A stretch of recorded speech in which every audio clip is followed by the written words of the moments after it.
இன்று பைபிள் ஸ்டடியில் பார்க்கக்கூடிய முக்கியமான தலைப்பு சபை எடுத்துக்கொள்ளப்படுதல்.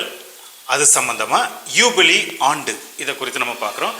யூபிலி ஆண்டுக்கும் சபை எடுத்துக்கொள்ளப்படுதல், இல்லைன்னா ஆங்கிலத்தில் ரேப்சர் அப்படின்னு சொல்லுவாங்க. ஆனால் அந்த வார்த்தை பைபிளில் இல்லை. ஆனாலும் எடுத்துக்கொள்ளப்படுதல் இல்லைன்னா சபை கூடுதல், எடுத்துக்கொள்ளப்படுதல் அப்படின்னு சொல்லி பவுல் எழுதுகிறார் 2 தெசலோனிக்கர் 2வது அதிகாரத்தில்.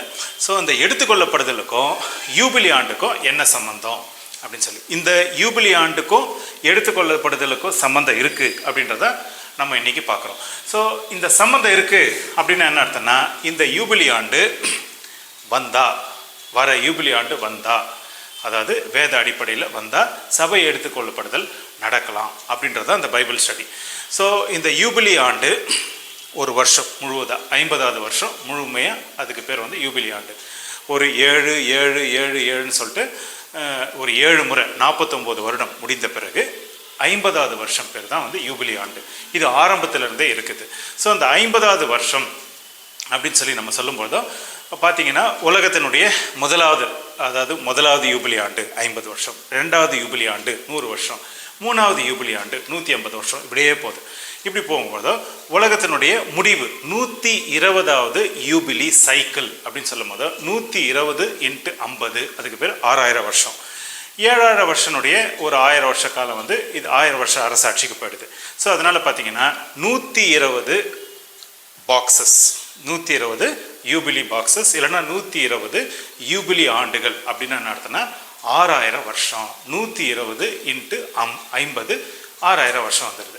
ஸோ இந்த 6000 வருஷத்தில் கண்டிப்பாக இயேசு கிறிஸ்து வந்தே ஆகணும்.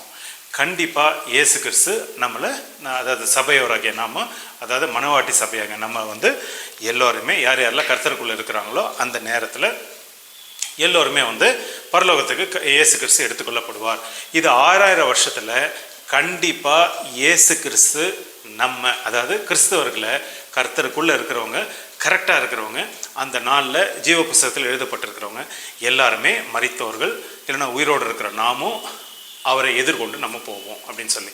ஆனால் இந்த எடுத்துக்கொள்ளப்படுதல்ல அப்படின்னு சொல்லி பார்த்தீங்கன்னா, இது 6000 வருஷத்தினுடைய முடிவில், இல்லை 6000 வருஷத்தினுடைய காலகட்டத்தில் கண்டிப்பாக நடந்தே ஆகணும்.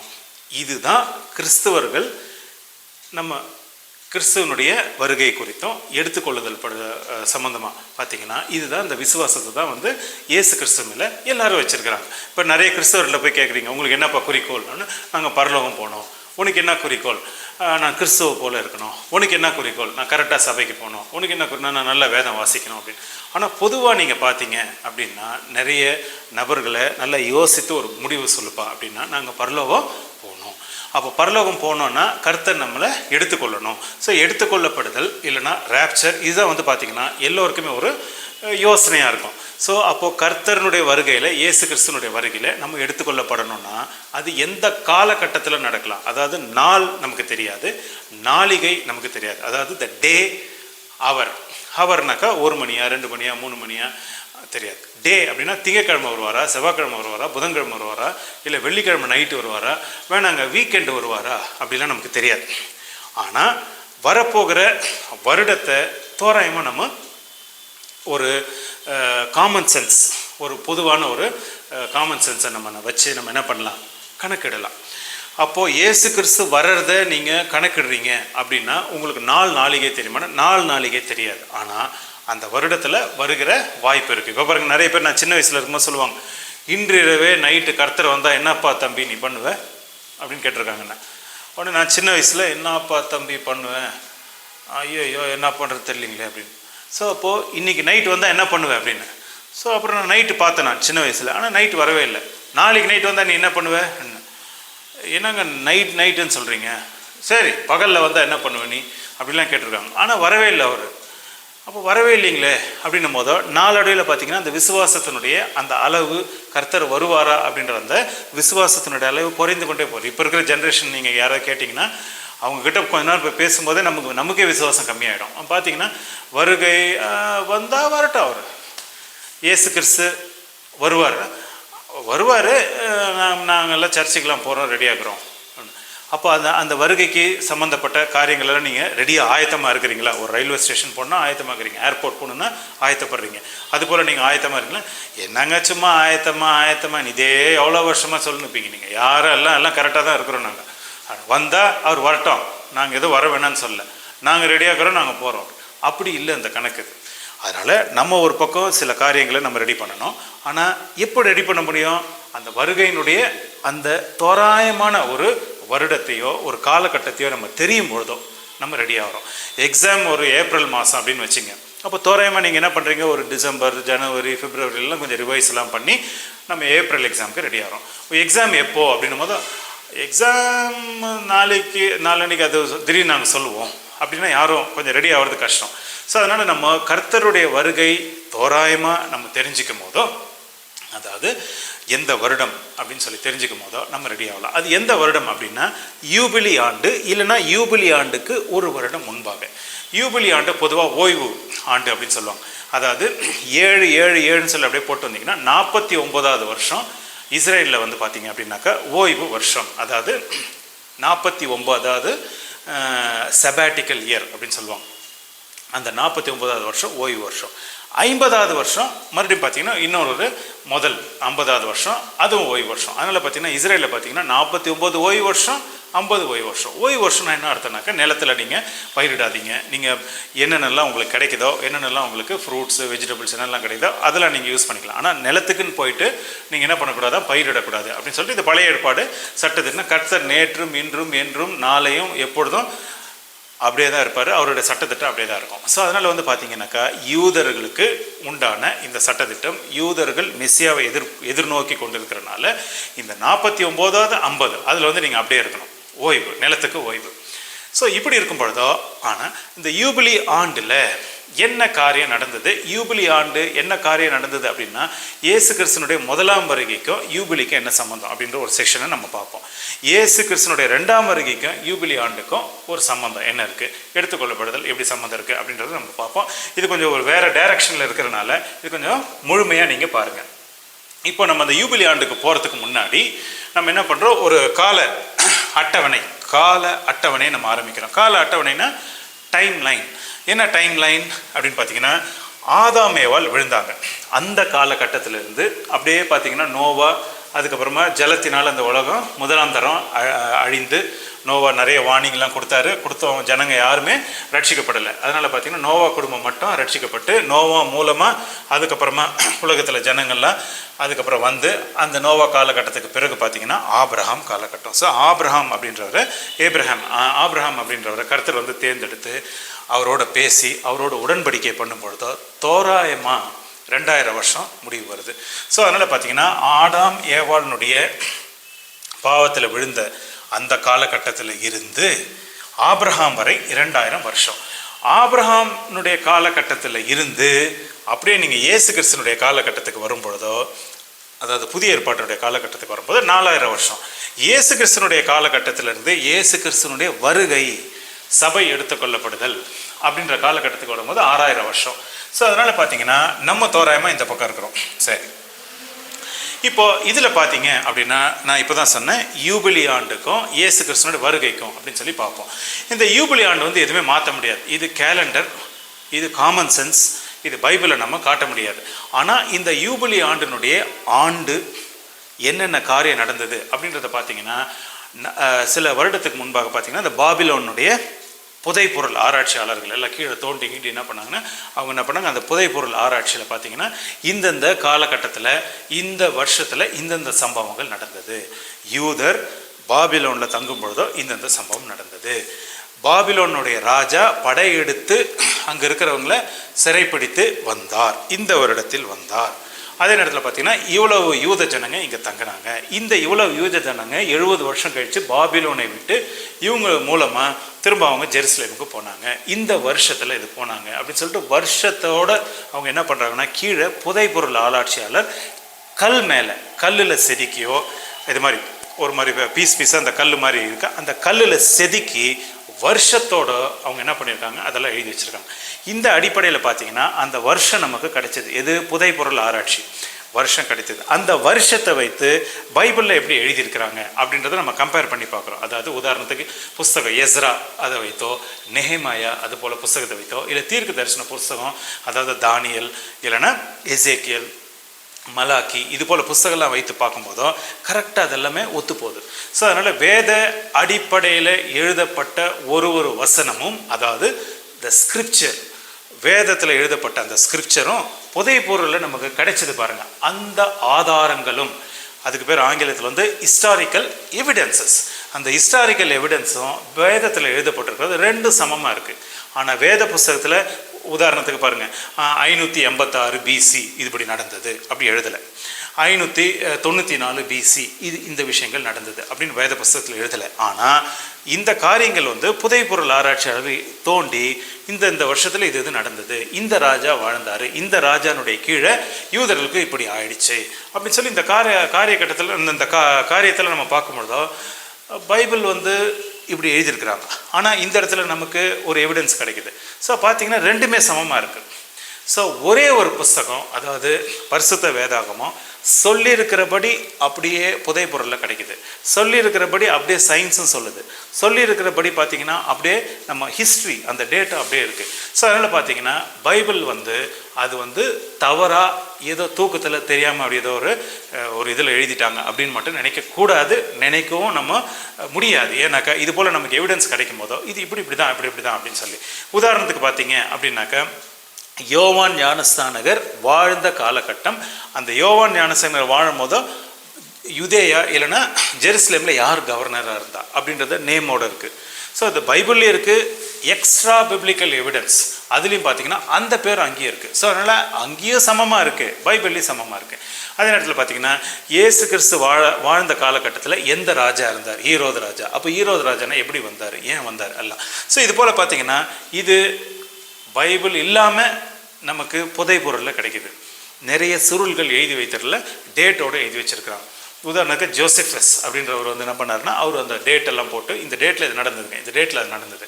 உதாரணத்துக்கு என்னன்னு பார்த்தீங்கன்னா யாரோ ஒரு இறந்து போனவருடைய ஒரு டைரி கிடச்சதுன்னு வச்சுங்க. அந்த டைரியை ஓப்பன் பண்ணால் என்ன எழுதி வச்சுருப்பாங்க, இந்த தேதியில் இது நடந்தது, இந்த தேதியில் இது நடந்ததுன்னு சொல்லிட்டு மனிதனுடைய அந்த அறிவை கொண்டு அந்த தேதியை எழுதுகிறாங்க. ஆனால் வேத புஸ்தகத்தில் பார்த்தீங்கன்னா அந்த தேதி இல்லாமல் நடந்த காரியத்தை பரிசுத்தவான்கள் மூலமாக எழுதப்பட்டது. சரிங்களா? ஸோ நம்ம இதிலிருந்து பார்க்கும்பொழுதோ இதெல்லாம் உண்மைதான். யூபிலி ஆண்டு இது நடந்தது. எப்படி நம்புவீங்க? நம்பிதான் ஆகணும், வேறு வழி இல்லை. அப்படி நம்பும் போதோ அந்த சம்பவத்தை நம்ம பைபிளில் வாசிக்கும் போதோ அதே மாதிரி இருக்குது. ஸோ அதனால் ஒரு எவிடன்ஸ் இருக்குது, இந்த பக்கம் ஒரு எவிடன்ஸ் இருக்குது. என்ன பண்ணலாம்? ஒன்றும் பண்ண முடியாது, நம்பி தான் ஆகணும். ஆனால் இதே வேறு புஸ்தகங்கள் அப்படின்லாம் நம்ம எடுக்கும் பொழுதோ வேறு புஸ்தகத்தில் வந்து சாமி வராரு நம்மளை கூட்டின்னு போகிறார் அப்படின்னு எங்கேயுமே இல்லை. ஆனால் இந்த புஸ்தகத்தில் வந்து நம்ம இயேசு கிறிஸ்து மறுபடியும் நம்மளை வந்து கூட்டு போகிறனால அந்த யூபிலி ஆண்டு சம்மந்தமாக, முதலாம் வருகை சம்மந்தமாக நம்ம உள்ளே நுழையிறோம். அப்போது எப்படி நுழையலாம் அப்படின்னு பார்த்தீங்கன்னா 24 பிசி, அதாவது 24 பிசி பிறப்பதற்கு முன், கிறிஸ்து பிறப்பதற்கு அந்த முன் காலம் எடுத்திங்கன்னா 24 பிசி பார்த்தீங்கன்னா அது வந்து ஓய்வு ஆண்டு இல்லைன்னா செபாட்டிக்கல் இயர், ஓய்வு ஆண்டு. அந்த நேரத்தில் பார்த்தீங்கன்னா கிங் ஹெரோது ஆட்சி ஆண்டு கொண்டு இருந்தாராம். ஸோ கிங் ஹெரோது பார்த்தீங்கன்னா தோராயமாக வந்து ஒரு 40 பிசியில் ஜெருசலேமை அவர் கைப்பற்றி அவர் ரோம ராஜ்யத்தில் வந்து என்ன பண்ணாங்க, நீங்கள் ஆளுங்க அப்படின்னு சொல்லிட்டு என்ன பண்ணாங்க, ஒரு 40 பிசியிலேருந்து அப்படி ஆண்டுட்டு வர்றார். யார்? ஹீரோத். அப்படியே ஆண்டுட்டு அப்படியே வரும்பொழுது பார்த்தீங்கன்னா 24 பிசிக்கு வரீங்க. 24 பிசி பார்த்தீங்கன்னா இது வந்து 7 வரும்போது ஒரு 49ன்னு வச்சுங்க. அதுபோல் இந்த 24 பிசி வந்து ஓய்வு வருஷம் இல்லைன்னா செபாட்டிக்கல் இயர். ஈரோது அப்படின்ற ராஜா வந்து அப்போது இஸ்ரேல், அதாவது இப்போ ஜெருசலேமே ஆண்டு கொண்டு இருந்தார். 24க்கு அடுத்து பார்த்தீங்கன்னா 23, ஏன்னா ரிவர்ஸில் வரணும். 23 பிசியில் பார்த்தீங்கன்னா அது யூபிலி ஆண்டா. ஏங்க அப்படி சொல்கிறீங்க? 23 பிசி யூபிலி ஆண்டுனா அதுதான் யூபிலி ஆண்டு, ஏன்னா அதுதான் கணக்கு. அதுதான் அந்த ஹீப்ரு கேலண்டரில், யூபிலி கேலண்டரில் அது அப்படி தான் இருக்குது. கணக்கு தான். எழுதியிருக்கிற அடிப்படையில் நம்ம பேசுவோம். எழுதியிருக்கிற அடிப்படையில், கேலண்டர் அடிப்படையில் பேசுகிறனால 23 பிசி வந்து ஒரு யூபிலி ஆண்டு. இந்த 23 பிசியை கூட இன்னும் ஒரு 50 வருஷம் போட்டிங்க அப்படின்னா 27-28 ஏடிக்கு வந்துடுவீங்க. 27 ஏடிக்கு வந்துடுறீங்க. ஸோ 23 பிசியோட ஒரு 50 வருஷம் போட்டிங்கன்னா 27 ஏடி.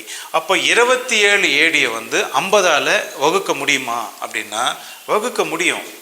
எப்படி அப்படின்னா இந்த மாதிரி கன்வர்ஷன் எப்படி நம்ம கன்வெர்ட் பண்ணுறோம். அதாவது 23 + 50 அப்படி போடும்போது 27 ஏடி. ஆனால் 27 ஏடியை வந்து யூபிலி ஆண்டு 50ல் வகுக்க முடியாது. ஆனால் யூபிலினுடைய அந்த சைக்கிள் படி பார்த்தீங்க அப்படின்னா வகுக்க முடியும். வகுக்க முடியும்னா டிவைட் பண்ண முடியும். ஸோ இப்போ பார்த்தீங்கன்னா 23 பிசியில் என்ன இருந்தது? ஏரோது ராஜா ஆண்டு கொண்டிருந்தார், ஆட்சி ஆண்டு கொண்டிருந்தார்.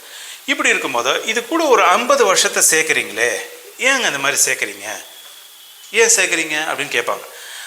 அந்த ஆலயத்தை கட்டுறதுக்கு தோராயமாக ஒரு 46 வருஷம் கிட்ட ஆயிடுச்சு. அதாவது சாலமோன் கட்டின ஆலயம் இடிக்கப்பட்டு நெபுகத்நேசரால் அடுத்த ஒரு ஆலயம் கட்டப்படும் போதோ ஒரு நிறைய வருடங்கள் ஆச்சாம். ஸோ அதனால் பார்த்தீங்கன்னா ஹீரோது வந்து என்ன பண்ணாருன்னா அந்த ஆலயத்தை ஃபினிஷ் பண்ணுறதுக்கே ரொம்ப நிறைய வருஷம் எடுத்துக்கினாங்களாம். அதில் ஒரு 46 வருஷம் கிட்ட கட்டுமான பணி அது கட்டுறதுக்கு அவ்வளோ வருஷங்கள் ஆச்சாம். அப்போ அங்கே 46ன்னு போடுறதுக்கு பதில் 23ஓட ஒரு 50 யூபிலி ஆண்டு நம்ம சேர்க்குறோம். அப்படி 50 யூபிலி ஆண்டை சேர்க்கும் பொழுதோ அப்போ என்ன ஆகுதுன்னா 27 ஏடிக்கு வரும். அப்போ 27 ஏடிக்கு வரும்பொழுதோ அப்போ என்னாச்சு? ஆல்ரெடி ஆலயம் ரெடியாக இருக்குது. அதாவது 2வது ஆலயம் ரெடியாக இருக்குது ஜெருசலேமில். இயேசு கிறிஸ்து உள்ளே வருவார் அப்படின்னு சொல்லி. ஸோ இயேசு கிறிஸ்து உள்ளே வருவார் அந்த ஆலயத்துக்குள்ளே அப்படின்னு சொல்லிட்டு மலாக்கி 3வது அதிகாரம் 1, 2 நீங்கள் படிங்க. அதில் என்ன எழுதியிருக்காங்க? Malachi 3rd chapter 1st, 2nd, 3rd இந்த வசனத்தெல்லாம் படிச்சிங்கன்னா அதில் வந்து பார்த்தீங்கன்னா இயேசு கிறிஸ்து அதாவது லார்டு கர்த்தர் வந்து திடீர்னு அவர் வந்து என்ன பண்ணுவாராம்? ஆலயத்துக்குள்ளே வருவாராம். திடீர்னு என்னங்க திடீர்னு வருவார்னா அந்த ஆலயத்துக்குள்ளே. ஆனால் அவருக்கு முன்பாக யோவான் ஞானசானகர் த மெசஞ்சர் அவர் இருப்பார். ஸோ யோவான் ஞானசானகர் அதாவது மெசஞ்சர், இந்த மெசஞ்சருக்கு அடுத்து அதாவது இயேசு கிறிஸ்து இல்லைன்னா கர்த்தர். ஸோ பார்த்தீங்கன்னா மலாக்கி வந்து என்ன பண்ணுறாருன்னா தீர்க்க தரிசனமாக கடைசி புஸ்தகம் அது என்ன பண்ணுறாருன்னா இயேசு கிறிஸ்து ஆலயத்துக்குள்ளே வருவார் அப்படின்னு. அப்போ இயேசு கிறிஸ்து ஆலயத்துக்குள்ளே வருவார் அப்படின்னு எழுதியிருக்கு. யார் எழுதுந்து? மலாக்கி எழுதுந்து. ஏன் எழுதினார் அப்படின்னா அவர் ஆலயம் ரெடியாக இருக்குது, ஆலயத்துக்குள்ளே வருவார். ஆனால் அந்த ஆலயம் கட்டுமான பணி அதெல்லாம் ஆகிறதுக்கு ஒரு 46 வருஷம்னு சொல்கிறாங்களே, சரித்திரம் சொல்லுது. ஆமாம். ஆனால் நம்ம என்ன பண்ணுறோம்? கூட ஒரு 4 வருஷம் போட்டிங்கன்னா 50 வருஷம்னு வச்சுங்க தோராயமாக. அப்படி போடும்போது 27 to 28 ஏடி அது வந்து பார்த்தீங்கன்னா யூபிலி ஆண்டு. எப்படிங்க 27 ஏடியை யூபிலி ஆண்டு அப்படின்னு சொல்கிறீங்க? 27லேருந்து 28க்கு போகிறீங்க. பேராக எடுத்திங்கன்னா 27, 28. பேராக வேணாம், நான் சிங்கிளாக தான் எடுப்பேன் அப்படின்னா 27 வந்து யூபிலி ஆண்டு. ஸோ 27 யூபிலி ஆண்டுன்னு எப்படி சொல்கிறீங்கன்னா 27 யூபிலி ஆண்டை ஒத்துக்கணும். ஏன்னா 23 பிசி யூபிலி ஆண்டு. 23 பிசி யூபிலி ஆண்டுனா 27 யூபிலி ஆண்டு தான். ஸோ 27 யூபிலி ஆண்டு அப்படின்னா என்ன அர்த்தம் அப்படின்னா ஆரம்ப கணக்குப்படி ஆதாம்லேருந்து நீங்கள் கணக்கு போட்டு வந்தீங்க அப்படின்னா 4000 வருஷம் ஆயிடுச்சான். உலகம் பாவத்தில் விழுந்து இல்லை உலகத்தினுடைய தோற்றத்துலேருந்து இப்படி வந்தீங்கன்னா 4000 வருஷத்தினுடைய அந்த 4000 வருஷம் முடிஞ்சு போச்சு. அப்போ இயேசு கிறிஸ்து அந்த ஆலயத்துக்குள்ளே இருக்கிறாராம். ஸோ அப்படி ஒரு கணக்கு வருது. ஸோ அப்போது 27 ஏடி அப்படின்னா 4000 வருஷம் ஆதாம் விழுந்ததுலேருந்து. சரி, இப்போ நீங்கள் என்ன பண்ணுறீங்க அப்படின்னா இன்னும் கொஞ்சம் பின்னாடி போகிறீங்க. இன்னும் கொஞ்சம் பின்னாடி என்ன அர்த்தம் அப்படின்னாக்கா 574 பிசி. 574 பிசினா இயேசு கிறிஸ்து பிறப்பதற்கு ஒரு தோராயமாக ஒரு 570 வருஷத்துக்கு முன்னாடி போகிறீங்க. புரிஞ்சுங்களா? 574 அப்படியே பேக்கில் போகிறீங்க. அப்படி போனீங்கன்னா அங்கேருந்து அது ஒரு யூபிலி ஆண்டு. அங்கேருந்து ஒரு 12 யூபிலி. 12 யூபிலின்னு என்ன அர்த்தம்னா 12 × 5 600 வருஷம். 574 பிசியிலிருந்து ஒரு 600 வருஷம் சேர்த்திங்கன்னா 27 ஏடிக்கு வந்துடுறீங்க. ஏன் 27 ஏடிக்கு வரீங்க? ஏன்னா 27 ஏடி யூபிலி ஆண்டில் இயேசு கிறிஸ்து அங்கே நாசரேத் என்னும் ஊரில் வந்து அவர் என்ன பண்ணுறாருன்னா சொந்த ஊரில் வளர்ந்த ஊரில் அவர் பிரசங்கம் பண்ணுறார். லூக்கா 4வது அதிகாரத்தில் இது இருக்குது. 15, 16, 17 இதெல்லாம் நீங்கள் வாசிச்சிங்கன்னா அதில் இருக்குது. ஸோ இயேசு கிறிஸ்து நாசரேத் அவர் சொந்த ஊரில் வளர்ந்த ஊரில் அந்த யூபிலி ஆண்டில் அங்கே வந்து நிற்கிறார். அப்படி ஏங்க குழந்தை இயேசுன்னு வந்தால் நாங்கள் நம்புவோம். இல்லை, இது வந்து வளர்ந்த இயேசு. அங்கே வந்து கரெக்டாக நாசரேத்தில் வந்து நிற்கும் பொழுதோ அது என்ன அர்த்தம்னா யூபிலி ஆண்டில் இயேசு கிறிஸ்து அங்கே இருக்கார். சரிங்களா? அவர் என்ன பிரசங்கம் பண்ணன்றதை பார்ப்போம். ஸோ இதுலேருந்து என்ன அர்த்தம் அப்படின்னா 27 ஏடி வந்து யூபிலி சைக்கிளில் நீங்கள் போடும்பொழுதோ 574 பிசியும் யூபிலி சைக்கிளில் தான் இருக்குது. அது ஒரு யூபிலி ஆண்டு.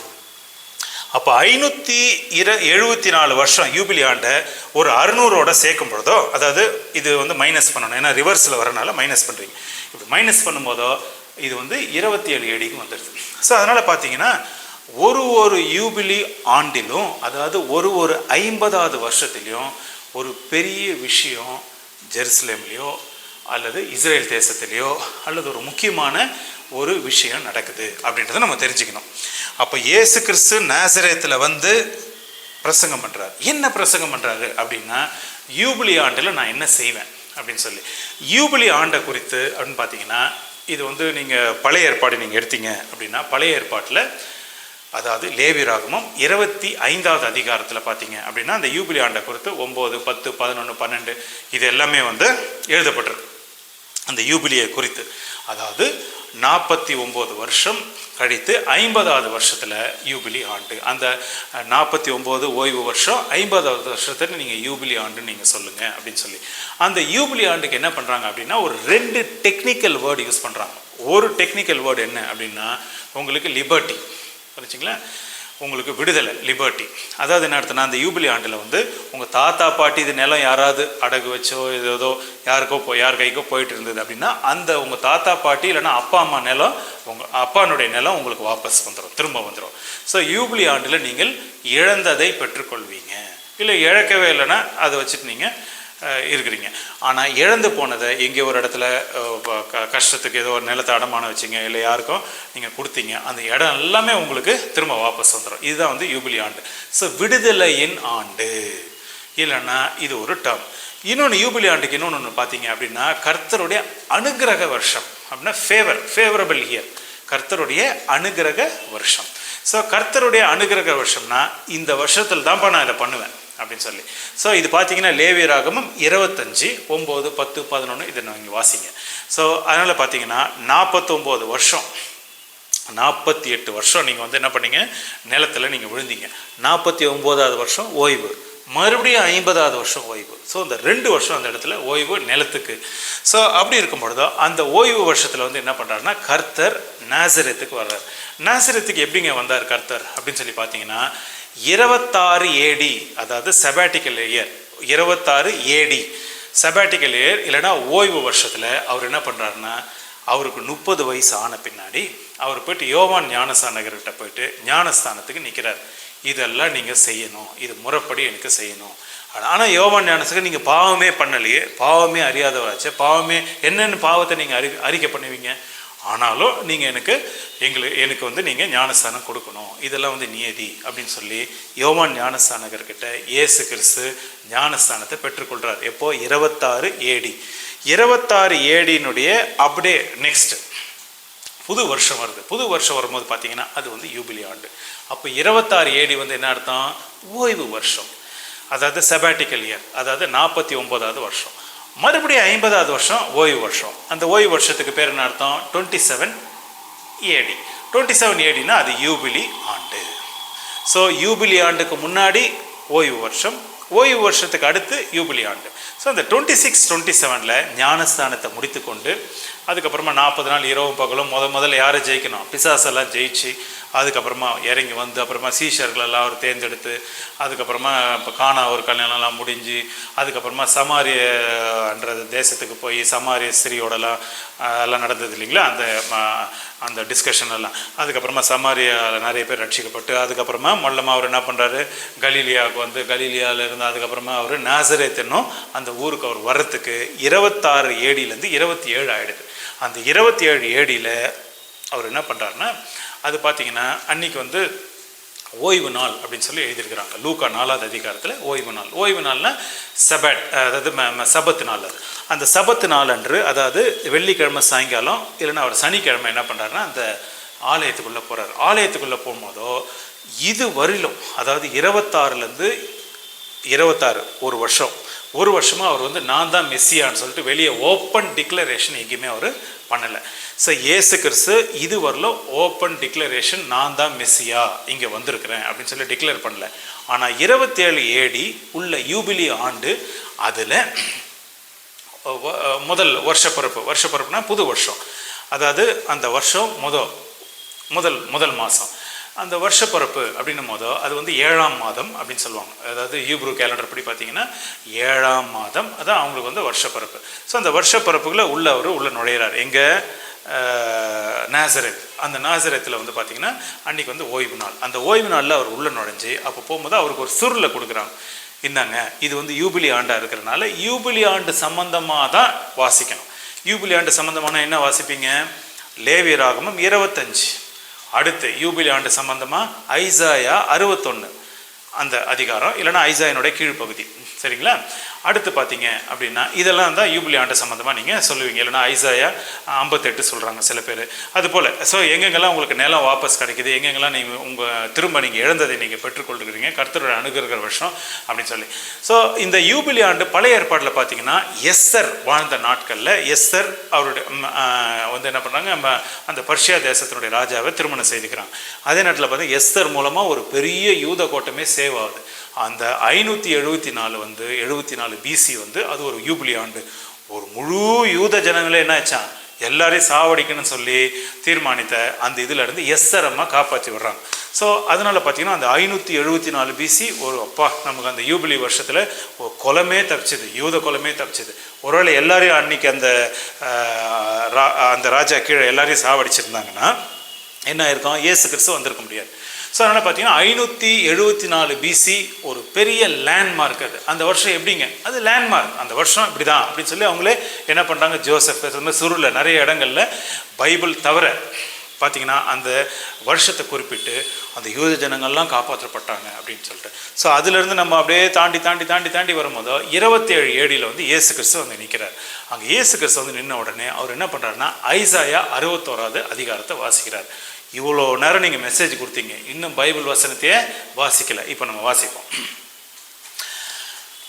அதாவது ஐசாயா 61.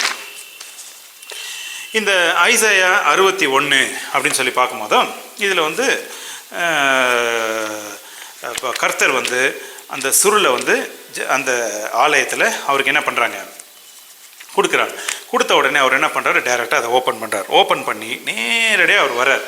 முதலாவது வசனம், கர்த்தராகிய தேவனுடைய ஆவியானவர் என்மேல் இருக்கிறார். அவர் கொடுக்குறது பாருங்க, கர்த்தராகிய தேவனுடைய ஆவியானவர் என்மேல் இருக்கிறார். உடனே ஜனங்க இப்படி பார்த்துருப்பாங்க, இவர் மேலே ஆவியானவர் இருப்பாரா, இது என்ன நமக்கு முன்னாடி வளர்ந்தவராச்சே, ஒரு தச்சனுடைய பிள்ளையாச்சே, எப்படி ஒரு கர்த்தருடைய ஆவியானவர் இவர் மேல் இருக்கார். சரி, அடுத்து, சிறுமைப்பட்டவர்களுக்கு சுவிசேஷத்தை அறிவிக்க கர்த்தர் என்னை அபிஷேகம் பண்ணினார். சிறுமைப்பட்டவர்களுக்கு சுவிசேஷத்தை அறிவிக்க கர்த்தர் என்னை அபிஷேகம் பண்ணினார் அப்படின்றார். என்னப்பா அவரை காமிச்சே பேசுகிறார் அவர் அப்படின்னு சொல்லி. ஏன்னா இது யூபிலி ஆண்டில் தான் முத டிக்ளேர் பண்ணுறார். அப்படின்னா நடத்தினா என் மேல் ஆவியானவர் என்னை அபிஷேகம் பண்ணார் அப்படின்னும் போதோ இது வந்து மெஸ்ஸியா அப்படின்ற வார்த்தைக்கு குறிப்பிடப்படுது. மெஸ்ஸியா அப்படின்னா அபிஷேகம் பண்ணப்பட்டவர், அதாவது பரிசுத்த ஆவியானவரால் நடத்தப்படுகிறவர் அப்படின்னு அர்த்தம். புரிஞ்சுங்களா? இன்று எவ்வளோ பேர் பரிசுத்த ஆவியானவரால் நடத்தப்படுறீங்க? சபையில் கப் சிப்புனுக்குறாங்க. பரிசுத்த ஆவியானவரா இல்லைங்க, அவரும் சைலண்ட் ஆகுறாருங்க, நாங்களும் சைலண்ட் ஆகுறோம். என்னென்னமோ கேட்காதீங்க பரிசுத்த ஆவியானவர் பற்றி. ஸோ பரிசுத்த ஆவியானவர் அப்படின்னா நிறைய சர்ச்சில் வந்து என்ன இல்லை, டிஸ்கஷனே இல்லை, வார்த்தையே இல்லை, சைலண்ட்டாக இருக்கிறாங்க. புரிஞ்சுங்களா? ஸோ இயேசு கிறிஸ்து பரிசுத்த ஆவியானவரால் அபிஷேகம் பண்ணப்பட்டனால எடுத்து எப்படி தைரியமாக வாசிக்கிறார் பாருங்க. சரி, அடுத்து, கர்த்தர் என்னை அபிஷேகம் பண்ணினார், இருதயம் நொறுகுண்டவர்களுக்கு காய கட்டுதலையும் சிறுமைப்பட்டவர்களுக்கு விடுதலையையும். பார்த்தீங்களா? விடுதலை. சிறுமைப்பட்டவங்க யார்? நிலங்களெல்லாம் தொலைச்சிட்டான், ஒன்றும் இல்லை, அப்பா எனக்கு நான் எங்கேயோ மாட்டின்னுக்கிறேன்ப்பா, இது என்ன சொல்கிறாங்க பாருங்கள், பேங்க்கில் கடனில் மாட்டின்னுக்கிறேன்ற மாதிரி ஒரு இடத்துல நான் நிலத்தை குத்தகைக்கு வச்சு நான் மாட்டின்னுக்கிறேன், இப்படி இருக்கிறேன், எங்களுக்கு ஒரு விடுதலை வேணும், எனக்கு இப்போ மனதளவில் விடுதலை வேணும் அப்படின்னு. அதே நேரத்தில் பார்த்தீங்கன்னாக்கா ஒரு பாவத்தில் அடிமையாக இருக்கலாம், அது போல். ஸோ அப்போ பார்த்தீங்க அப்படின்னா சிறைப்பட்டவர்களுக்கு ஒரு விடுதலையையும் கட்டுண்டவர்களுக்கு கட்ட அவிழ்த்துதலையும் கூறவும், கர்த்தருடைய அனுகிரக வருஷத்தையும் அப்படின்னா அர்த்தம்னா கர்த்தருடைய யூபிலி ஆண்டையும் அப்படின்னு அர்த்தம். ஏன்னாங்க யூபிலின்றீங்க, ஏதாவது மேரேஜ் இதுவா? இப்போல்லாம் சொல்கிறாங்க சில்வர் ஜூபிலி கொண்டாடணும், மேரேஜெலாம் நீங்கள் கொண்டாடுறீங்களோ, கேக் வெட்டுறீங்களோ, இதுதான் முக்கியமானது. ஏன்னா கர்த்தருடைய அந்த அனுகிரக வருஷம் யூபிலி ஆண்டு அப்படின்னு பேர். புரிஞ்சுங்களா? அந்த யூபிலி ஆண்டில் அவர் என்ன பண்ண, நம்ம இங்கெல்லாம் நீங்கள் கேட்க அதெல்லாம் வெட்டுறீங்க, அங்கே வந்து பார்த்தீங்கன்னா அவர் என்ன பண்ணுறாருன்னா இந்த ஐசாயா சுருளை உள்ளே இருக்கிற ரகசியத்தை நான் தான் அது இந்த யூபிலி ஆண்டில் நான் தான் வந்திருக்கேன் மெஸ்ஸியா அப்படின்னு சொல்லிட்டு, நான் இல்லை, அங்கே வந்து இயேசு கிறிஸ்து அப்படி சொல்கிறார். அப்படி சொல்லும் பொழுதோ அது ஜனங்க அதை கேட்குறாங்க. கர்த்தருடைய அனுகிரக வருஷத்தையும் நம்முடைய தேவன் நீதியை சரி கட்டவும் நாளையும் கூறவும் துயரப்பட்ட அனைவரையும் ஆறுதல் செய்யவும் சீயோனில் இப்படி ஆறுதல். ஸோ நீதியை சரி கட்டவும் நாளையும், இது வந்து என்னதுனாக்கா இதெல்லாம் வந்து கர்த்தருடைய அந்த கோபாக்னிக்கு பக்கம் போகுது. ஸோ அதனால் பார்த்தீங்கன்னா இந்த ஐசாயா 61 பார்த்தீங்க அப்படின்னா 1:2 பார்த்தீங்கன்னா முதலாம் வருகை சம்பந்தமாக அதோடு நிறுத்திடுறாரு. கர்த்தருடைய கோபத்தினுடைய நாள், நான் பழி வாங்குவேன், நிலத்தெல்லாம் வாங்கி கொடுப்பேன், நிலத்தை அவங்கக்கிட்ட இருந்து நான் எடுத்து கொடுப்பேன், இது ஜெருசலேம் இஸ்ரேல் இது என்னுடைய நிலம்டா, இது ஏன் நிலம், இது ஏன் நிலத்துக்கு என்னுடைய ஜனத்துக்கு நான் கொடுப்பேன் நான் அப்படின்றதெல்லாம் கோபத்தினுடைய நாள் அது. ஸோ அந்த கோபத்தினுடைய நாள் வந்து எப்போ 6000 வருஷத்தில் தான் வரும், எது அந்த யூபிலியில். ஸோ அதனால் பார்த்தீங்கன்னா இந்த யூபிலி ஆண்டில் பார்த்தீங்க அப்படின்னா நான் இவங்களை எல்லாரையும் விடுதலை பண்ணுறேன், வசனத்தின் மூலமாக விடுதலை பண்ணுறேன், சுவிசேஷத்தை நான் அறிவிக்கிறேன், என் மேலே பரிசுத்தாவினர் இருக்கார், காஸ்பல் டைம் இது, நான் குட் நியூஸாக அறிவிக்கிறேன் நான். இதாகிப்போச்சு.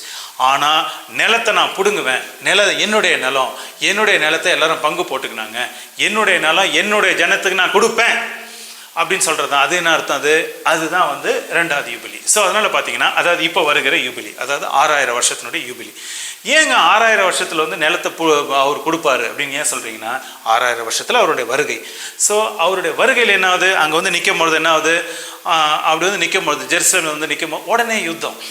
என்ன யுத்தம்? இல்லைங்க, அது இப்போ யூத ஜனங்க அது எங்களுக்கு இடத்த கொடுக்கல, யூத ஜனங்க இவ்வளோ எடுத்துக்கினாங்க, யூத ஜனம் ஆலயத்தை கட்டிட்டு இருக்கிறாங்க, இது எங்களுது, நீங்கள் வந்து அவங்களுக்கு சப்போர்ட் பண்ண வந்தீங்களா, உங்களுக்கு சப்போர்ட். சில பேர் சொல்லுவோம், நீங்கள் எப்பயுமே யூதருக்கு தாங்க சப்போர்ட் பண்ணுவீங்க, எங்களுக்கு சப்போர்ட் பண்ணுவீங்க. ஸோ அப்போ இது என்ன ஆகுதுன்னா, இது என்னுடைய இடம், என்னுடைய ஜனங்க, அதுக்கு நான் கொடுத்தேன். உன் ஊரில் உனக்கு கொடுத்து வச்சுருக்கேனே, உன் ஊர் தேசம் எவ்வளோ பெரிய இடம், உனக்கு பக்கத்தில் எவ்வளோ பெருசு, இந்த பக்கம் எவ்வளோ பெரிய இடம், யோர்தானை தாண்டி அந்த ஆட்டுக்கு இன்னும் தாண்டி அவங்களுக்கு, இன்னும் தாண்டி அவங்களுக்கு, புரிஞ்சுங்களா, இன்னும் தாண்டி இந்திய தேசத்துக்கு, இந்தியாவில் இருக்கிறவங்களுக்கு. அப்போ ஸோ அதனால் அங்கங்கே இடத்த நான் ஒதுக்கி வச்சுருக்கிறோமே, கொடுத்து வச்சுருக்கிறோமே, இதே நீ இங்கே வர அப்படின்னா, சும்மாங்க ஜெருசலேம்னா கொஞ்சம் ஆசை, அது ஒரு இடம் நல்லா பெருசாக இருக்குது, நமக்கு வந்து அந்த இடம் ரொம்ப காஸ்ட்லின்றாங்க, உலகத்திலே காஸ்ட்லி, நமக்கு அந்த ஆலயம் அந்த அதில் நிறைய டூரிசம் நிறைய நடக்குது, இன்கம் ஜாஸ்தி, எல்லாருக்கும் ஜெருசலேம் தான் அப்படின்றாங்க. ஸோ அதே மாதிரி பார்த்தீங்கன்னா அப்படி இல்லை, இது கர்த்தருடைய இடம், கர்த்தருடைய பரிசுத்த ஸ்தலம், கர்த்தருடைய ஆலயம் பரிசுத்த ஸ்தலத்தில் கொடுக்கப்பட்டிருக்கு, கட்டப்பட்டிருக்கு. ஸோ அதனால் இது வந்து கர்த்தருடைய இடம் அப்படின்னு தெரியுமா? தெரியும். ஆனால் ஒரு இன்ட்ரெஸ்ட் தான். இன்னும் கொஞ்சம் ஒதுக்குனீன்னா, கொஞ்சம் அப்படி தள்ளினா ரஷ்யாவிலேருந்து கொஞ்சம் யுக்ரைன் எடுத்துக்கிறோம், சும்மா ஒரு 20% அப்படி. நீங்கள் ஆளே இல்லைன்னு வச்சுங்க, எங்கே போயிட்டு இருக்கிறீங்கன்னு வச்சுங்க, ஒரு 6 மாதமாக இல்லை, எங்கே போனால் சும்மா பக்கத்தில் துபாய்க்கு போயிட்டு வந்தோன்னு ஒரு 6 மாதம் ஆளே காணும், டக்குன்னு பார்த்தீங்கன்னா உங்கள் இடத்துல யாரும் வீடு கட்டுக்கிறான், ஐயோ என் இடத்துல கட்டுக்கிறீங்களேன்னா ஒன்று அது ஒரு கோர்ட்டு கேஸ் இப்படியே போயினே இருக்குது. அது அந்த டாக்குமெண்ட்டு தெரியலிங்க, என்ன யாரோ ஏமாற்றிட்டாங்க, நாங்கள் கட்டினோம் எங்களுக்கு தெரியலிங்க, அது கோர்ட்டில் கேஸாக அப்படியே போய் ஸோ யாருடைய இடத்த அபகரிக்கிறது, யாருடைய இடத்த எடுத்துக்கிறது, அது தவறு, புரிஞ்சுங்களா? ஸோ அந்த யூபிலி ஆண்டில் எப்படியோ எங்கெங்கேயோ யாரோ அந்த இடங்கள்லாம் எங்கெங்கேயோ போயிடுச்சு, அந்த இடத்த மீட்டு கொடுக்கணும் அப்படின்னா அது அர்மகெதோன் யுத்தம். ஸோ அந்த அர்மகெதோன் யுத்தம் செஞ்சு அந்த இடத்த திரும்ப மீட்டு, என்ன ஏன் இடம்ப்பா, ஏன் இடம், நான் சண்டை போட்டு ஏன் ஜனங்களுக்கு கொடுத்து அதை பிரித்து கொடுக்கும் பொழுதோ அது என்ன ஆகுதுன்னா அதுதான் யூபிலி வருஷம். அதுதான் பார்த்தீங்கன்னா அது 6000 வருஷத்தில் வந்து முடிதான் அது. ஸோ அதனால் இதுலேருந்து நம்ம கணக்கு போட்டு பார்த்தீங்க அப்படின்னா 27 AD சபைக்குள்ளே வந்தார். லூக்கா 4 நம்ம வாசிக்கிறோம், மத்தேயு 13 வேறு விதமாக எழுதியிருக்கிறாங்க, புரிஞ்சுங்களா? ஸோ அதே நேரத்தில் மார்க்லேயும் எழுதியிருக்கிறாங்க, யோவான் வேறு விதமாக எழுதியிருக்காங்க. ஆனால் லூக்காவில் பார்த்தீங்கன்னா அந்த கண்டென்ட் என்ன கண்டென்ட், இது யூபிலி ஆண்டு. ஸோ முதலாம் வருகை நடந்துருச்சு எப்போது 27 AD யூபிலி ஆண்டு. ஆனால் ஹோசியாவுக்கு என்ன சொல்லியிருக்கிறாரு அப்படின்னா, தீர்க்க தரிசனமாக நான் 2 நாள் கழித்து வருவேன் அப்படின்னு சொல்லும்போது, ஒரு நாள் 1000 வருஷம், 2 நாள் 2000 வருஷம். அப்போது 27 AD யூபிலியில் இருந்தார் ஆல்ரெடி. அடுத்து 2 நாள் கழித்து நான் வருவேன், அதாவது 2000 வருஷம் நான் கழித்து வருவேன் அப்படின்னு சொல்லும்போதோ 27 AD + 2000 அப்படி கூட்டும்போது என்ன ஆகுது, 2027. இப்போ 2027 இயேசு கிறிஸ்து யூபிலி ஆண்டை கொண்டாட யூபிலி ஆண்டுக்கு வந்தாவணும். எப்படி நீங்கள் சொல்கிறீங்க வந்தாவணும்? நீங்கள் யார் சொல்கிறதுக்கு? நீங்கள் என்ன இயேசு கிறிஸ்து தம்பியா? இயேசு கிறிஸ்து தம்பி இல்லை. நீங்கள் யார்? அவர் வாட்ஸ்அப் நம்பர்லாம் இருக்குதா, அவர் உங்களுக்கு அனுப்பிச்சாரா, இந்த நாளில் தான் இந்த வருஷத்தில் தான் வருவேன்? அப்படி இல்லை. இந்த யூபிலி வருஷத்தில் அவர் இருக்கிறார் 26, 27. ஒரு பகுதியினுடைய தீர்க்க தரிசனம் நிறைவேறிடுச்சு. ஐசாயனுடைய 61வது வசனம் 1வது வசனம் 2வது 61வது அதிகாரம் 1-2 வசனம் நிறைவேறதுக்கு இன்னொரு பகுதி. And the days and the day of vengeance, கர்த்தருடைய இந்த கோப நாட்கள், சண்டை போடுற நாள், இல்லைன்னா அருமகெதோன். அந்த அருமகெதோன் முடிஞ்சு வரணுமா, அருமகெதோன் முன்னாடி வரணுமா? அருமகெதோன் முன்னாடி வரணும், சண்டைக்கு முன்னாடி வரணும். ஸோ அந்த சண்டை, ஏங்க சண்டைன்றீங்க? நல்லவரை போய் ஏங்க சண்டை போடுவார்ன்றீங்கன்னா, நல்லவர் தான், பட் இப்போ இது நியாயமாக முடிய மாட்டேங்குது, பிரச்சனையில் போய் முடியுது. உலகமே வந்து பல தேசங்கள் அந்திகிறிஸ்து கீழே இந்த இடம் நாங்கள் கொடுக்க மாட்டோம் அப்படின்னு நிற்கும் பொழுதோ, அந்த அந்திகிறிஸ்து என்ன சொல்லலாம்? நான் தான் மெசியான்னு. இவர் என்ன சொல்லுவார்? நான் வானத்துலேருந்து இறங்கி வந்தேன், நான் தான் மெசியா. இல்லைங்க, நான் பூமியிலே அப்படியே பிறந்துட்டேன், பர்த் சர்டிஃபிகேட் இருக்கா, ஆதார் கார்டு இருக்கா, பாஸ்போர்ட் இருக்கா. ஆனால் இங்கே இவர் என்னென்னா ஆதார் கார்டு இருக்கா, வசனம் இருக்குது, பாஸ்போர்ட் இருக்குதா, தீர்க்க தரிசனம் இருக்குது, புரிஞ்சுங்களா? லோக்கல் அட்ரஸ் ப்ரூஃப் இருக்கா, நான் இங்கே பிறந்தேன், நாசரேத் இங்கே வளர்ந்தேன், எல்லாமே எனக்கு இங்கே. ஸோ அதனால் இங்கே ஆர்குமெண்ட்லாம் கிடையாது. அவருடைய இடம் 2000 வருஷம் கழித்து அவர் வர்றார். அப்போ 2000 வருஷம் கழித்து வர்றாரு அப்படின்னா, இழந்து போன இடத்த மீட்டுக்கொள்வார், ஜனங்களை உட்கார வச்சு 1000 வருஷம் அரசாட்சியை நடத்துறதுக்கு. அப்போ எப்போ வருவார்? 1000 வருஷம் அரசாட்சியை நடத்தணும் அப்படின்னா அந்த இடம் அவங்களுக்கு போய் சேரணும், யூத ஜனங்களுக்கு. எப்போ? அதுதான் யூபிலி ஆண்டு. ஸோ யூபிலி ஆண்டில் இழந்த நிலத்தையும், யாரோ எங்கேயோ எந்த காலகட்டத்திலையோ, யோசுவா காலகட்டத்திலேருந்து நாங்கள் வந்தோம், அப்புறம் எங்கேயோ வெளியே போனோம், அந்த நிலங்கள்லாம் போயிடுச்சு, அந்த நிலத்தை மறுபடியும் பெற்றுக்கொள்ள அது யூபிலி வருஷம். அந்த யூபிலி வருஷம் தான் 6000 வருஷம். அது எப்படிங்க நீங்கள் சொல்லுவீங்க அப்படின்னு சொல்லி பார்த்தீங்கன்னா, அது அப்படி தான் சொல்லணும். ஏன் அப்படி தான் சொல்லணும்னா, அது கேலண்டர் அது. ஸோ அந்த 6000 வருஷம் எப்போ வருது அப்படின்னு சொல்லி பார்த்தீங்கன்னா, 6000 வருஷம் எப்போ வருது? 2027. புரிஞ்சுங்களா? இப்போ நம்ம 2025 இருக்கோம். 2025, 2026, 2027. அப்போ 26 செபாட்டிக்கல் இயர் ஆகுது. 27 கொஞ்சம் கன்செஷன் கொடுங்க அப்படின்னா 27, 28. ஸோ 27, 28 இயேசு கிறிஸ்து வரணும். அது ஒரு மகா உபதிரவ காலத்தினுடைய கடந்து வரலாம். கூடுமானால் பரிசுத்தவான்களுடைய ஜபத்தின் நிமித்தம் நாட்கள் குறைக்கப்படலாம். இப்படிலாம் மத்தேயுவில் நம்ம படிச்சிருக்கோம். 24வது சாப்டர் நீங்கள் படிச்சிங்க அப்படின்னா இதெல்லாம் நம்ம படிக்கிறோம். ஸோ இயேசு கிறிஸ்துனுடைய வருகை யூபிலி சம்பந்தமாக வந்தே ஆகணும். ஏன்? நிலத்தை பிரித்து கொடுக்க. ஒன்று, யூபிலி வருஷத்தில் ஏங்க பிரித்து கொடுக்குன்னா, யூபிலி வருஷத்தில் தான் இழந்ததை நிலத்தை திரும்ப போய் கொடுக்கும். அது யூபிலி வருஷத்தில் தான் நடக்கும். வேறு வருஷத்தில் ஒரு 49 வருஷத்தில் நடக்கவே நடக்காது. சரி, அப்போது யூபிலி வருஷம்னா எப்போ? 2027. ஸோ அந்த 2027, ஏன் 2027 அப்படின்னு சொல்கிறீங்கன்னா, 2 நாளுக்கு பிறகு. ஸோ இதிலிருந்து நம்ம பார்த்தோம் அப்படின்னா, அந்த நாசரேத் அந்த சபையில் அவர் என்ன பண்ணார்னா, நான் நிலத்தை பிரிப்பேன், நிலத்தை நான் எடுத்து கொடுப்பேன் அப்படின்ற ஸ்டேட்மெண்ட்டை அவர் கொடுக்கல. அதனால தான் பார்த்தீங்கன்னா லூக்காவில் நீங்கள் அப்படியே 12வது அதிகாரம் இதெல்லாம் வாசிக்கும் போது பார்த்தீங்கன்னா, லூக்கா 12 வாசிக்கும் போது பார்த்தீங்கன்னா, என்னுடைய சகோதரோட என்னுடைய நிலம், எந்த நிலம் அது கொஞ்சம் 2 பார்ட்டாக 50-50 பிரித்து எனக்கு கொடுத்துருங்க, 50-50 பிரித்து எனக்கு. அப்போ நான் நிலம் பிரிக்கிறதுக்கு வரல. யார் நீங்கள் ஏன் நீங்கள் எஜமான ஆக்கினீங்க, என்னையோ நல்லவர்னு ஏன் சொல்கிறீங்க? நிலம் பிரிக்கிறதுக்கு நான் வரல. அப்போ நிலம் பிரிக்கிறதுக்கு எப்போ தான் வருவார் அப்படின்னா, அது 2000 வருஷம் கழிச்சு. 2000 வருஷம் கழிச்சுன்னா என்ன அர்த்தம்னா 6000 வருஷத்தில். ஏங்க 6001, 2 வரலாமே அப்படின்னா, அது மாதிரி வர முடியாது. ஏன்னா அது 1000 வருஷம்னு சொன்னனால அது 6001க்கும் போக முடியாது, 6002க்கும் போக முடியாது. 6000 வருஷம்னா என்ன அர்த்தம்னா 2027. 6000 வருஷம்னா 2027. வெறும் 27னா என்ன அப்படின்னா 4000 வருஷம். ஸோ இதுலேருந்து பார்த்தீங்க அப்படின்னா, ஆதாம் விழுந்ததுலேருந்து பார்த்தீங்கன்னா, அப்படியே நீங்கள் இயேசு கிறிஸ்து காலகட்டம், முதலாம் வருகை, நாசரேத் அந்த சபையில் லூக்கா 4 அவர் சுருளை எடுத்து வாசிக்கும் போது அது 4000 வருஷம். அதிலிருந்து யூபிலிக்கு அப்படியே என்ன பண்ணுறீங்க, 80வது யூபிலியில் அதை வாசித்தார் எங்கே? நாசரேத்தில். அதுலேருந்து ஒரு 40 யூபிலி சேர்த்திங்கன்னா 120வது யூபிலிக்கு வருவீங்க. ஏங்க 40 சேர்க்குறீங்க, ஒரு 50 சேருங்களேன் அப்படின்னா அது மாதிரி சேர்க்க முடியாது. ஏன்னா 6000 வருஷத்தோட முடிவு. அந்த முடிவு அப்படின்னா என்ன அர்த்தம்னா கடைசி காலம், கடைசி வருஷம் அதோட முடியுது. அதில் முடிந்த பிறகு என்ன ஆகுதுன்னா 1000 வருஷம் அரசாட்சி ஆரம்பிக்குது. அதனால் இயேசு கிறிஸ்து கண்டிப்பாக வரணும். சரி, இப்போ என்ன சொல்ல வரீங்க அப்படின்னா, 2025, 26, 27, இன்னும் 2 வருஷம் இருக்குது. வேணாங்க, நாங்கள் அப்பப்பானா 2028 இந்த காலகட்டத்தில் அவர் வந்தே ஆகணும் அப்படின்னு சொல்லி. ஏன் நம்ம இதை பற்றி சொல்கிறோன்னா, கால சமீபம், இயேசு கிறிஸ்துனுடைய வருகை சமீபம், தோ வந்துருவார் அப்படின்றத விட இது கணக்கு போட்டு நம்ம பேசுகிறோம். அதாவது யூபிலியினுடைய கேலண்டரினுடைய அடிப்படையில் பேசுகிறோம். இன்று இரவு வருவார், நிறைய பேர் சொல்கிறாங்க. அதை நான் கேலி பண்ணலை. நாளைக்கே வந்துடுவார், கேலி பண்ணலை. கணக்கு அடிப்படையில் யூபிலி ஓய்வு வருஷம், இல்லைன்னா அதே போல் ஒரு வருஷத்துக்கு முன்னாடி கூட வரலாம், இல்லை ஒரு வருஷம் அந்த காலகட்டத்தில் வரலாம் அப்படின்னு சொல்லி.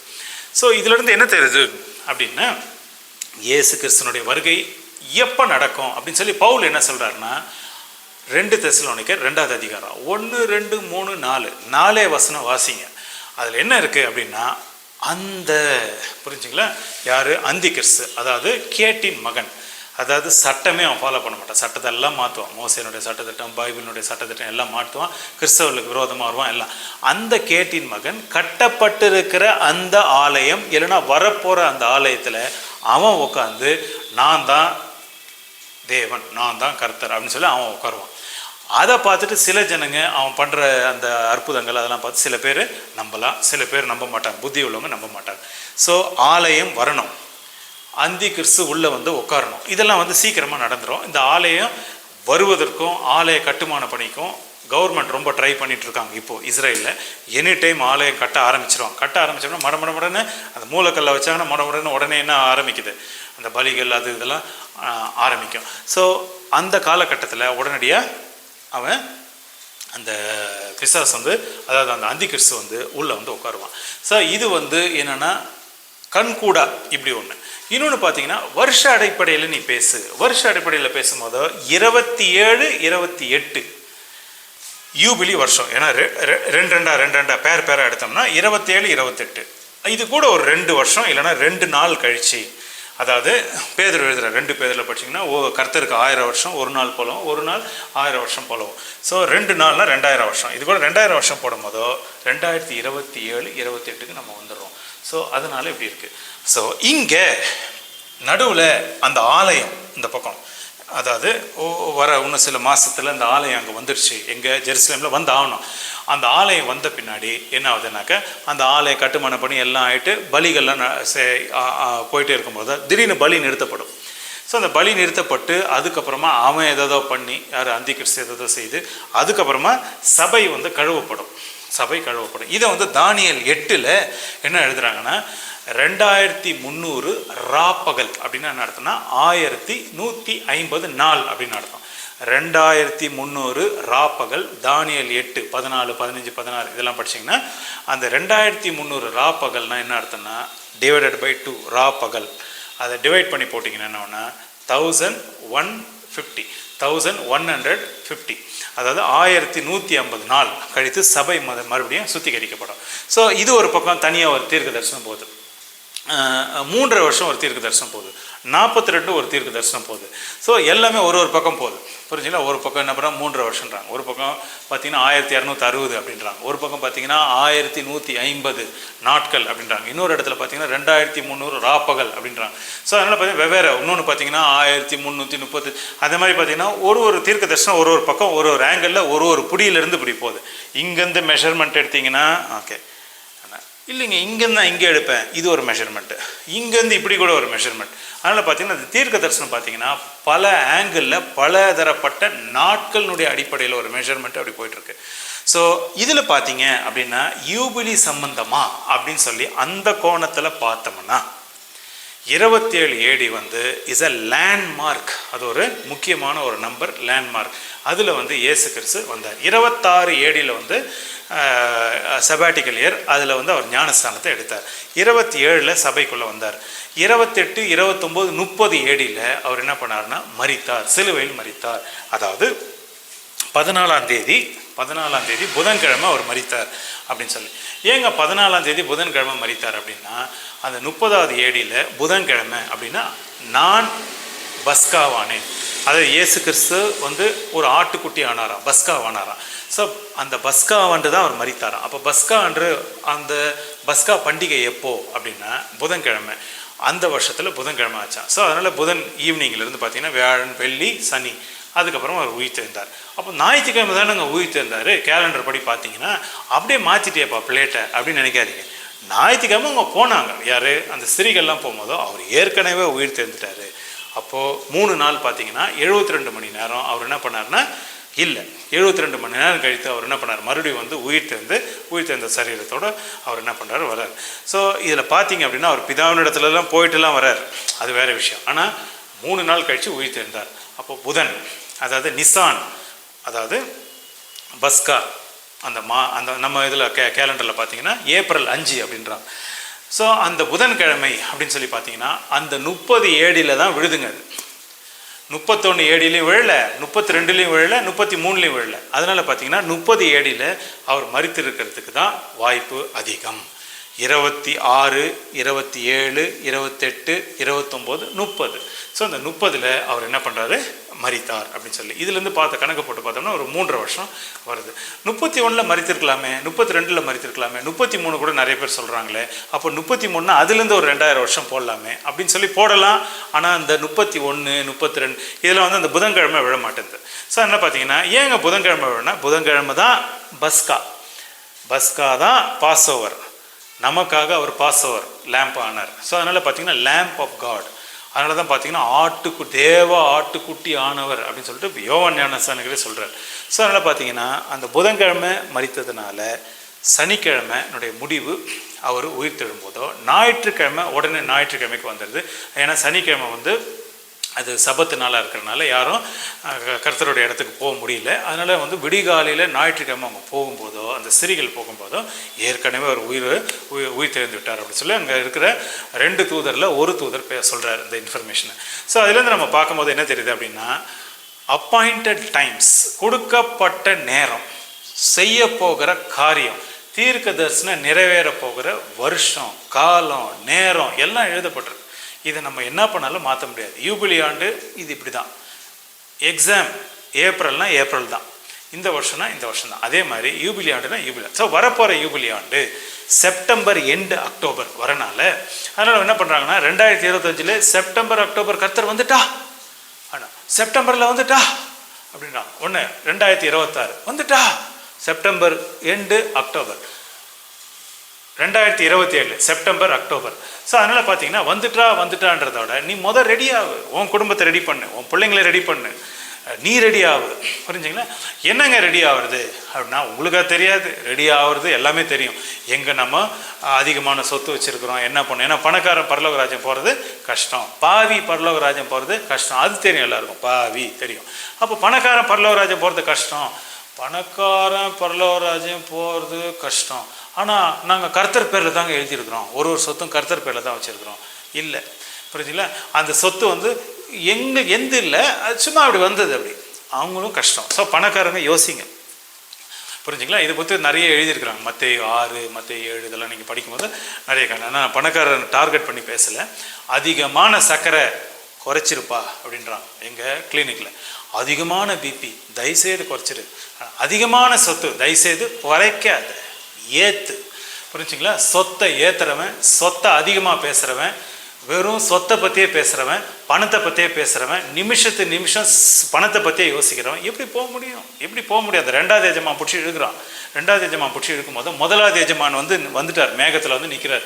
2வது எஜமான், ஐயோ நான் இப்போ தாங்க வண்டி வாங்கினேன், இப்போ தான் நான் கார் வாங்கினேன், இப்போ தான் நான் இனோவா கார் வாங்கினேன். நீயா வாங்கி தர முடியும்? வாங்கி வச்சிருக்கிறேன் சும்மா அப்படின்னு. உடனே என்ன பண்ணுற, இனோவா காரே பார்க்குறேன். அப்போ உயிர் தேர்ந்த ஆள் கூட இனோவாக்குள்ளே போய் உட்காந்துக்குவான், பழகு தான் போக மாட்டான் பரலோகத்துக்கு. புரிஞ்சுங்களா? இந்த பக்கம் இதை பார்க்குறான், இந்த பக்கம் சொத்து, ஆஸ்தி, வீடு தெரியாமல் நான் வச்சேன், எனக்கு தெரியாத அந்த சொத்து அது வேற ஊரில் வச்சுக்கிறேன், ஊட்டியில் வச்சுக்கிறேன், துபாயில் வச்சுக்கிறேன். இது எல்லாத்தையும் நீங்கள் பட்டு எல்லாம் என்ன பண்ணணுமோ, ஏன்னா இது நமக்கு தேவையில்லை. காலம் சமீபமாக இருக்குது, யூபிலி ஆண்டு வரப்போகுது, 27 வரப்போகுது. கர்த்தர் மறுபடியும் வந்து கெஞ்சிட்டு இருக்க மாட்டார். யூபிலி 2.5 யூபிலி 3.5 யூபிலி அப்படிலாம் வரமாட்டார். வந்தாச்சு, நிற்கிறாரு, எடுத்துக்கொள்ளப்படணும், நம்ம ரெடியாக இருக்கணும். இது ஒரு சொத்து தடையாக வச்சுக்காதீங்க, படிப்பு தடையாக வச்சுக்காதீங்க. ஒரே காலேஜ் சிலபஸ் அது இது. கர்த்தர் வந்துட்டா இருங்க, ஒரு எக்ஸாம் எழுதிட்டு வந்துடுறேங்க, நீட் எக்ஸாம் டைமில் வந்துட்டுக்கிறீங்க நீங்கள் இருங்க, அதனால் கொஞ்சம் எழுதிட்டு நான் வந்துடுறேன் அப்படிலாம் இல்லை. ஸோ கர்த்தர் வருகைக்கு வருகை தான். அது யூபிலி வருஷத்தில் நடக்கலாம், இல்லைனா செப்டம்பர் எண்டு அக்டோபர் அப்படின்னு சொல்கிறாங்க. ஏன்னா எக்கால நாள், எக்கால பண்டிகை நாள் அப்படின்னு சொல்கிறாங்க. அது எந்த நாளோ எப்படியோப்பா, இன்றைக்கே ரெடி ஆகிடுங்களேன். இன்னும் இப்போ 2025 ரெடி ஆகிடுங்க, 2026 ரெடி ஆகிடுங்க, 20 இன்னும் அங்கே ரெடி எப்பயுமே ரெடியாக இருங்க. இதெல்லாம் எதுக்கு நீங்கள் ஒரு தடையாக வச்சுக்காரு? திருமணத்துக்கு அப்படி ஒரு பயந்து இருப்பாங்க, கல்யாணம் பண்ணலாமா வேணாம், கல்யாணம் ஆகுமா இல்லை கல்யாணத்துக்கு முன்னாடியே வந்துடுவாருங்களா கர்த்தர், புரிஞ்சுங்களா? அதனால் ரெடியாரு, நீ கல்யாணம் ஆகுதோ ஆகலையோ நீ ரெடியாரு. ஸோ அந்த ரெடியாக இருக்கிற விஷயங்கள் என்னென்னா, ஒன்று நமக்கு ட்ரபிள் கொடுக்குறது பணம், இன்னொன்று ட்ரபிள் கொடுக்குறது ஆரோக்கியம், இன்னொன்று பார்த்தீங்க அப்படின்னா கர்த்தரையே ஏற்றுக்கிறது ஒரு டவுட்டாகுது. என்னென்னமோ நம்ம கணக்கு போட்டு சொல்கிறோம். அந்த பைபிள் சேனலில் பார்த்தீங்கன்னா நிறைய கணக்குங்க இருக்குது, புரிஞ்சுங்களா? ஸோ இந்த கணக்கெல்லாம் எதுக்கு அப்படின்னா உங்களுடைய விசுவாசத்தை பூஸ்ட் பண்ண. நான் இப்படி வரல, திங்கக்கிழமை வந்துடுவார்ப்பா, இன்றைக்கி நைட் வந்துடும், அந்த மாதிரி நாளிகை சொல்கிற சேனல் கிடையாது. ஸோ அதனால் நீங்கள் இதை பொறுப்பாக இதை பார்த்து இதை புரிஞ்சு காலத்தையும் நேரத்தையும் பயன்படுத்திட்டு திருந்துற வேலையை நம்ம பார்ப்போம்.